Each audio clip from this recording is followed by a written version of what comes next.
Hello everyone. आज की कहानी है राजनारायण बोहरे द्वारा लिखी आदत। स्टेट हाईवे नंबर 115 के किलोमीटर क्रमांक 1 से 30 तक की चकाचक सड़क देखकर नेशनल हाईवे वाले भी लज्जा खाते हैं। यह सड़क मेरे कस्बे को महानगर से जोड़ती हुई आगे निकल जाती है। लीला का ढाबा इसी रोड पर 6वें किलोमीटर पर है और वनस्पति घी की फैक्ट्री भी इसी मार्ग में 11वें किलोमीटर पर बनी है। पुरानी गुफाएं और पहली शताब्दी में बने प्राचीन जैन मंदिर भी इसी रोड पर हैं। आज मैं बहुत फुर्सत में हूँ जनाब, चलिए कोई किस्सा हो जाए। लीला के ढाबे का ठीक रहेगा न? आज वह नहीं और वनस्पति घी की कहानी भी नहीं, वह फिर किसी दिन सही। जैन मंदिर से जुड़ी कहानी जरूर सुन सकते हैं, लेकिन मेरी दिली इच्छा है कि आज इनमें से कोई कहानी न सुने। मैं आपको कुछ और सुनाना चाहता हूँ। आज आपको यादव साहब की कहानी सुनाने को जी चाह रहा है। सुनेंगे आप? शायद यादव सरनेम से आप समझे नहीं हैं। अरे वही मेरे पड़ोसी यादव साहब, जिनके दरवाजे पर टाइम कीपर से लेकर असिस्टेंट इंजीनियर तक गाड़ी लिए खड़े नजर आते हैं। नाक पर मोटा चश्मा और बदन पर ढीले ढाले सूट को किसी तरह उलझाए यादव साहब को आप हमेशा ही सर्वे नक्शा, ड्राइंग रूम और एस्टीमेट से उलझे हुए पाएंगे। काम के कीड़ा हैं। 24 में 18 घंटे तक काम करते हैं। कहने को सब इंजीनियर हैं, मगर अनुभव किसी एग्जीक्यूटिव इंजीनियर से कम नहीं है। अरे भाई, 26 साल की सर्विस छत्तीसगढ़ में पूरी हुई है। यहाँ तो अभी आए हैं 2 साल पहले। छत्तीसगढ़ में हर तरह का काम कराया है यादव साहब ने। मजाल क्या कि सुपरिटेंडेंट इंजीनियर ने भी उनके काम में नुक्स निकाली हो। 1 वर्ष दिल्ली भी रह आए हैं, मध्य प्रदेश भवन में इंचार्ज ऑफिसर बन के, मगर क्या हिम्मत कि 1 पैसे का भी किसी ने कलंक लगाया हो। ठेकेदार तो इनका नाम सुनकर ही घबराते हैं। अरे बाप रे, यादव साहब से तो राम बचाए। 1-1 इंच का हिसाब देखते हैं, भुगतान तब होंगे। अपने टाइम कीपर और असिस्टेंट सब ओवरसीयर को भी लगातार फटकारते रहते हैं वो। ये नहीं देखा, वो नहीं देखा, इतना नुकसान हो गया, उतनी बर्बादी हो गई। गवर्नमेंट का इतना नुकसान कौन भरेगा अब? तुम्हारी लापरवाही से सब हुआ है। तुम्हारी ही तनख्वाह से काटा जाएगा और हर माह बेचारे टाइम कीपर या असिस्टेंट को 150 रुपये भरने पड़ते हैं। मौका पड़ने पर खुद अपनी तनख्वाह काट लेते हैं यादव साहब। सभी राम राम करके दिन निकालते हैं। परमानेंट गैंग हो या टेम्परेरी गैंग, यादव साहब खुद सारा काम देखते हैं। लेबर को काम करने का तरीका सिखाते हैं खुद काम करके। चाहते हैं गवर्नमेंट की 8 घंटे की ड्यूटी हो सके तो 10 घंटे का काम लिया जाए, काम चोरी न होने पाए। सोते जागते गवर्नमेंट की ही सोचते हैं। उनकी बिरादरी के दूसरे सब इंजीनियर पीठ पीछे हंसी उड़ाते हैं। 28 बरस की नौकरी और घर में 28,000 का भी सामान नहीं है। बच्चे टीवी को तरसते हैं, मगर उन्हें टेप या ट्रांजिस्टर तक नसीब नहीं होता। बैठक में एक सोफा भी नहीं है कि आगत व्यक्ति बैठ जाए। बस लोहे की छड़ी से बनी और बैत की बुनी 4 कुर्सी पड़ी हुई है। उन्हीं पर सब आकर बैठ जाते हैं, बतियाते हैं और चले जाते हैं। मगर यादव साहब को किसी की फिक्र ही नहीं है। वे तो केवल अपनी टेबल पर फैले नक्शे में खोए हैं। कभी अर्थवर्क वाली सड़क हो तो कभी एसफाल्टिंग वाली रोड सामने पसरी है। कभी किसी पुलिया का प्लान सामने फैला है और मुंह में जर्दे की चुटकी दबाए यादव साहब उसमें डूबे हुए हैं। मैंने देर रात को उनकी बैठक की लाइट को सदा जलते ही पाया है। खुद जागते हैं और बीच बीच में पत्नी को भी जगाते हैं चाय के लिए। हर घंटे पर उन्हें 1 कप चाय चाहिए। फिर यादव साहब निश्चिंत हो जाते हैं अगले 1 घंटे तक जागने के लिए। अगले दिन मैं उनसे पूछा, यादव साहब कल देर रात तक जागते रहे, क्या बात है? कोई विशेष काम आ गया है? बस इतना सुनकर गंभीर हो जाते और ढेर सारे काम दिखा देते। फिर अपने मातहत लोगों का रोना रोते। क्या बताऊं शर्मा जी, लोग काम ही नहीं करना चाहते। मजदूर चाहता है मैं सिर्फ 2 घंटे काम करूं और फिर बैठकर बीड़ी पीता रहूं। अरे भाई, फिर काम कौन करेगा? कैसे चलेंगी ये सरकारी योजनाएं? कैसे होंगे सरकारी काम? मैं उनकी बात हंसी में टाल देता और कहता, साहब आपको क्या एजी ने खास तौर से नियुक्त किया है कि सरकारी धन की बर्बादी रोकते हो? अरे साहब, काहे को गरीब लोगों की बद्दुआ लेते हो? मज़े करने दो लोगों को, खाओ और खिलाओ। ऊपर के लोग भी ऐसे हैं, आप अकेले क्या कर लेंगे? सुनकर वे नाराज़ हो जाते और कहते, सरकारी ड्यूटी पूरा कराने में काहे की बद्दुआ? आलसी आदमी को दंड देना ही पड़ेगा, नहीं तो कैसे चलेगा काम धाम? और फिर सरकारी पैसा बीच में खा जाना तो विस्टा खाना है। अरे भाई, मस्टर खोला जाता है जनता के ज़रूरी काम के लिए, सुरक्षा के लिए, और हम उसे बीच में ही गायब कर दें तो विस्टा खाना नहीं हुआ? भाई, सरकार हमें तनख्वाह देती है, हमारी मालिक है, हमारा परिवार पालती है, हम उससे कैसे गद्दारी कर दें? प्राइवेट कंपनियां तो निचोड़ लेती हैं आदमी को, तब छोड़ती हैं। मैं चुप रहकर सुनता रहा। बस इससे ज़्यादा यादव साहब कभी न खुलते। एक लोहे कवच उनके इर्द गिर्द व्याप्त था। ऐसे यादव साहब पर उस नए इंजीनियर ने आरोप लगा दिया कि वे सरकारी धन का गबन करते हैं और उनकी कीमत वर्मन साहब की तनख्वाह से काटी जाएगी। यादव साहब खूब तमतमाए और चिल्लाए। वह उनकी सही बात काहे को सुनेगा? उसने वसूली के आदेश दे दिए। सो आजकल यादव साहब की तनख्वाह से आधी रकम कट जाती है। गरीबी में गीला आटा हो रहा है, खर्च चलना मुश्किल है, परंतु यादव साहब के उत्साह में कोई फ़र्क नहीं है। वे उसी उत्साह से अपने काम में लगे हैं।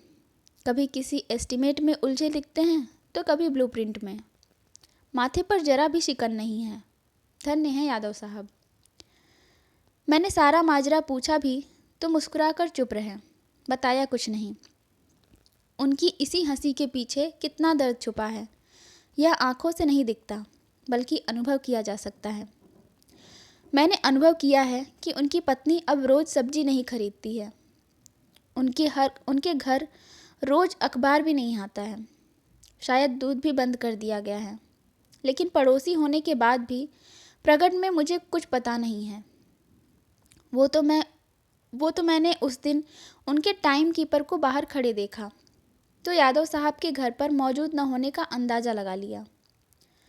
टाइम कीपर को अपने घर बैठा लिया था। तब उसने डरते डरते मुझे गबन वाला किस्सा सुनाया है। दरअसल सारा झमेला शुरू हुआ था नए एग्जीक्यूटिव इंजीनियर के आगमन के साथ। नया आदमी होने से न तो ई जैन को ये पता था कि यादव साहब का स्वभाव कैसा है, प्रकृति क्या है और विचार क्या है, और न ही वह इस बात के लिए तैयार था कि किसी भी प्रकार का बिल बिना लिए दिए वापस पास किया जाए। अपने दूर के रिश्तेदार को उसने ठेकेदार के रूप में रजिस्टर्ड करा दिया था और एन किन प्रकारेण उसे कोई ठेका दिला दिया था। अब सब कुछ सामान्य गति से चल रहा था। अचानक जिले में लोक निर्माण मंत्री का दौरा घोषित हो गया और जब दौरे का प्रोग्राम आया तो पीडब्ल्यूडी वाले सब लोग परेशान हो उठे।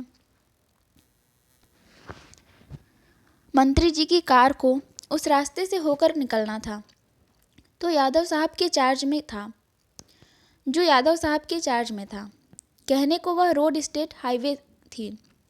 वही रोड वनस्पति घी की फैक्ट्री तथा पुरातन गुफाएं और मंदिर को जोड़ती थी। लेकिन यादव साहब के कई प्रस्तावों के बाद भी वर्षों से उस रोड पर मरम्मत कार्य नहीं हो पाया था। इस कारण उसकी हालत किसी अप्रोच रोड जैसी हो गई थी। जैसे जैसे हो गए गड्ढे, जगह जगह हो गए गड्ढे और कदम कदम पर उखड़े डामर ने हालत ये कर दी थी कि 30 किलोमीटर का यह टुकड़ा पार करते करते 2 घंटे खर्च हो जाते थे। आनन फानन में बैठक बुलाई गई और जिले का सारा पैसा बटोरकर उसी टुकड़े पर झोंकने का निर्णय लिया गया। पूरे मनोयोग से यादव साहब ने रोड के गड्ढे भरने का पेंचवर्क कराना शुरू कर दिया था। की तैयारी देखने आए विधायक ने रोड की दुर्दशा देखकर बुलंदी से घोषणा कर दी कि 15 दिन के भीतर जैसे भी होगा इस रोड पर नया कारपेट बिछना शुरू हो जाएगा। विधायक की बात में दम था, जिसे एसई ने भी स्वीकार किया और यादव साहब से अच्छा काम कराने के लिए विशेष आग्रह किया गया था। तमाम जगह मस्टर बंद होने के बाद भी इस रोड पर मस्टर वर्क स्वीकृत किए गए और सर्कल ऑफिस का स्टोर यहाँ के लिए उदारतापूर्वक खोल दिया गया। यह काम कराते वक्त भी यादव साहब के मस्तिष्क से शासकीय धन की चिंता नहीं छूटी। उन्होंने जब इस रोड पर कारपेट बिछानी ही है तो उसमें ठेकेदार का निजी सामान खर्च होना है, तो विभागीय सामान की अधिक बर्बादी क्यों की जाए। फिलहाल काम चलाने लायक लीपापोती कर ली जाए और बाद में ठेकेदार के सामान से ही जी खोलकर काम कराया जाए। मस्टर वर्क में यादव साहब ने इसी कारण सड़क के किनारे जोड़ने का एजिंग वर्क भी नहीं कराया। अंततः मंत्री का वह दौरा ठीक ठाक निपट गया था। समय से मस्टर रोल का भी पेमेंट हो गया और कई दिन निकलने के बाद भी ईई तक उसका हिस्सा नहीं पहुंचा, तो धैर्य खोकर उसने अपने प्रिय बाबू सिंघई को यादव साहब तक पहुंचाया था, हिस्सा पहुंचाने का आदेश देकर। और यादव साहब ने खिन्न स्वर में जवाब दे दिया था कि मस्टर रोल में से पैसा खाना और खिलाना उनके सिद्धांत के खिलाफ है। आइंदा ईई साहब मुझे कोई ऐसा काम प्रदान न करें। ईई को खबर लगी और वह मौके का इंतजार करने लगा था। विधायक की मेहनत रंग लाई और इस रोड के लिए रिन्यूअल स्वीकृत हो गया। टेंडर निकाले गए। मिलजुल कर ई इंजीनियर ने अपने रिश्तेदार वंसल का टेंडर पास करा दिया और वर्क ऑर्डर जारी कर दिया। काम शुरू हुआ। 3 इंच की परत बिछाने का ठेका है। यह सोचकर ठेका लेने वाले बंसल ठेकेदार को यादव साहब के चक्कर में फंसकर 4 इंच की लेयर डालनी पड़ रही थी, क्योंकि पुराने गड्ढे अभी भी पूरे नहीं भरे थे, जबकि वह 2 इंच की लेयर डालने के चक्कर में था। 1 किलोमीटर बीतते न बीतते बंसल बौखला उठा। उसने साफ घोषणा कर दी कि वह भुगतान का न 3% एसडीओ को देगा और न 10% दफ्तर के लोगों को देगा। ईई को और सब इंजीनियर को तो देने का सवाल ही नहीं है। ठेका पूरे 2.5 करोड़ का था। सारे जिले में हंगामा था इस काम का, लेकिन यहाँ तो मामला ठन गोपाल होने जा रहा था, और वह भी इस हरिश्चंद्र की औलाद यादव की वजह से। फिर क्या था? धुंध भी बजने लगी, वीर सजने लगे, गोला बारूद इकट्ठा होने लगा। बकायदा बंसल से शपथ पत्र पर शिकायत लिखाई गई। नियंत्रण कक्ष सक्रिय हुआ। ईई ने यह आयोग जारी कर दिया कि सारे गड़बड़ की जांच की जाए, जगह जगह रोड खोदी जाए। परत की मोटाई नापी गई और कमीशन ने अपना प्रतिवेदन बंसल के पक्ष में दिया। सारा मामला अपनी टिप्पणी के साथ एसई को भेज दिया। उधर यादव साहब पर इन बातों का कोई असर न था। ठेके में कहीं भी परत की मोटाई का जिक्र न था और उन्होंने ठेकेदार से ज़्यादा काम करा लिया था। तो क्या हुआ? काम सरकारी हित में कराया गया था। किसी के आंगन में नहीं हुआ यह काम। वे तेज गति से काम कराते रहे। काम अच्छे से अच्छा हो रहा था और 1-1 इंच की पैमाइश चल रही थी। अपनी एमबी यानी मेजरमेंट बुक माप पुस्तिका में यादव साहब ने कुछ नहीं छिपाया था। उनकी नीयत में कोई खोट नहीं थी, फिर काहे के लिए वे कुछ छिपाते। एसई के यहाँ से फाइल लौटने में 1 महीने की देर हुई तो ई इंजीनियर जैन खुद मिलने जा पहुँचा वहाँ और अपने मन मुताबिक आदेश करा लिया। तब तक पीडब्ल्यूडी के 8 रोलर और ठेकेदार की मजदूरी की मदद से यादव साहब पूरी रोड का काम निपटा चुके थे। रोड लकदक थी, एकदम टनाटन। ठेकेदार की मजबूरी थी कि काम समय सीमा में पूरा करना पड़ा, और फिर ईई का आश्वासन भी था कि उसके 1-1 पैसे का भुगतान करा लेंगे हम लोग। वह तो निसंकोच काम किए जाए। फिर यादव साहब से एक दिन ई इंजीनियर ने सारी मेजरमेंट बुक्स अपने दफ्तर में मंगवाई और जब्त कर ली। कीचड़ में फेंके पत्थर के कुछ छींटे तो उनके दामन तक आएंगे, ऐसी आशंका यादव साहब को भी थी। इसलिए वे शांत मन से रिकॉर्ड जब्त करा के अपने घर लौट आए। 10 दिन बाद यादव साहब को एक इत्तिला मिली थी, जिसमें उनके पुराने मस्टर रोल के झूठे होने की आशंका व्यक्त कर उन पर गबन का आरोप लगाया गया था। ठेकेदार द्वारा कराए गए काम की एमबी को आधार बनाकर ईई ने उन्हें लिखा था कि जब 4 इंच के गड्ढे भरने का पूरा काम ठेकेदार ने ही किया तो उन्होंने पेच वर्क किन गड्ढों का करा डाला। अगर वे दोनों गड्ढे एक ही रोड पर थे तो कितने गहरे थे कि उनको 2-2 बार भरने का काम करना पड़ा। आरोप पत्र का जवाब 10 दिन में देना था और पत्र जारी होने के 10वें दिन यादव साहब के पास पहुंचा था वह पत्र। वे उस पर विचार करते कि अगले दिन एक निर्णय पत्र उन्हें थमा दिया गया था। पुराने मस्टर रोल के पूरे खर्चे 26,375 की राशि उनके वेतन से काटी जाएगी। पत्र पाकर यादव नाराज हुए, अपना पक्ष रखा, न्याय के सिद्धांत बताए, शासन के आदेश सुनाए, लेकिन सुनता कौन। ईई की डोर से जुड़ा एसई काहे को एक अदने से सब इंजीनियर पर विश्वास करेगा। किसी तरह यूनियन को मामले की हवा लगी तो इंजीनियर नेता सक्रिय हुए।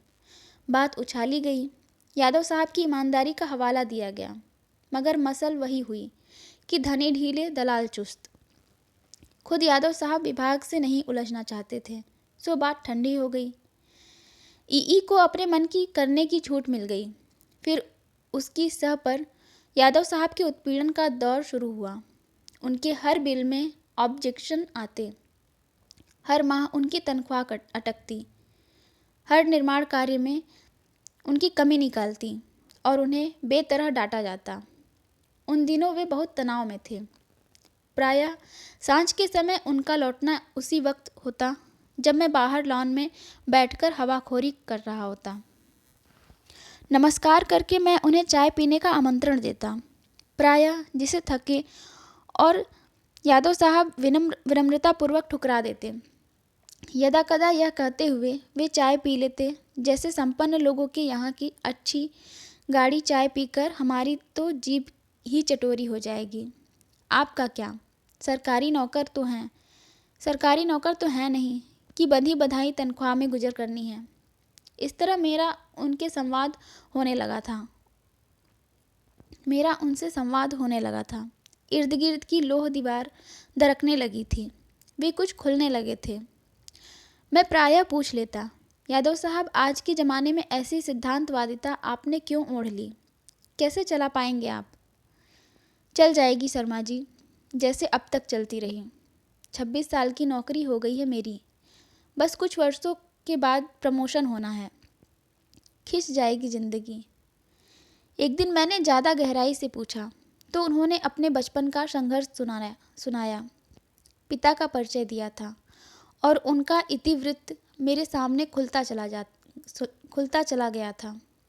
अपने मजदूर पिता की आर्थिक सीमाओं के बाद भी उन्होंने मैट्रिक की परीक्षा गणित विषय से पास कर ली थी। 11वीं में प्रवेश लिया तो पिता ने आगे पढ़ाने से मना कर दिया था। भाग दौड़ करके उन्होंने 4-5 ट्यूशनों की जुगाड़ कर ली थी और अपना पढ़ाई खर्च निकालने लगे थे। जैसे तैसे इंटर किया था और वह भी अच्छे नंबरों के साथ। अंक सूची के जगमगाते प्राप्तांकों के सहारे उन्होंने पॉलिटेक्निक में प्रवेश के लिए आवेदन किया। पहली ही सूची में उनका नाम आ गया था। पिता को मनाने का सिलसिला एक बार फिर शुरू हुआ, लेकिन अपनी बैलगाड़ी के सहारे दिन भर अनाज ढोने वाले उनके पिता की आमदनी में पॉलिटेक्निक का खर्च निकालना बड़ा मुश्किल था, सो वे हाँ नहीं कर पाए। यादव साहब को शुरू से ही अच्छे अक्षर लिखने का शोध था। मस्तिष्क में विचार आया तो एक दिन रंग और ब्रश खरीद डाले, फिर शौकिया ढंग से यहाँ वहाँ कुछ लिखना शुरू कर दिया। पहले वाटर कलर से और बाद में ऑयल पेंट से वे बैनर और बोर्ड लिखने लगे। धीमे धीमे एक पेंटर के रूप में उन्हें कस्बे में जाना जाने लगा। फिर काम मिलने लगा और वे अपनी पढ़ाई पूरी करने में जुट गए थे। रात में पेंटिंग करते, दिन में पढ़ते। रात दिन के परिश्रम से आंखों में कमजोरी आ गई और चश्मा लग गया। प्रायः बीमार रहने लगे। कभी कभार पिता उनके पास आते और स्नेह भरा हाथ सिर पर रखकर तबीयत के बारे में पूछते, अपनी आर्थिक सीमाएं बताते, बहन और छोटे भाई के खर्चों का विवरण सुनाते, तो वे चुप लगा लेते। पिता की बातों से लगता था कि वे भी कोर्स पूरा होने की प्रतीक्षा में हैं। जानते हैं वे भी कि ओवरसीयर की ऊपर की आमदनी कितनी है।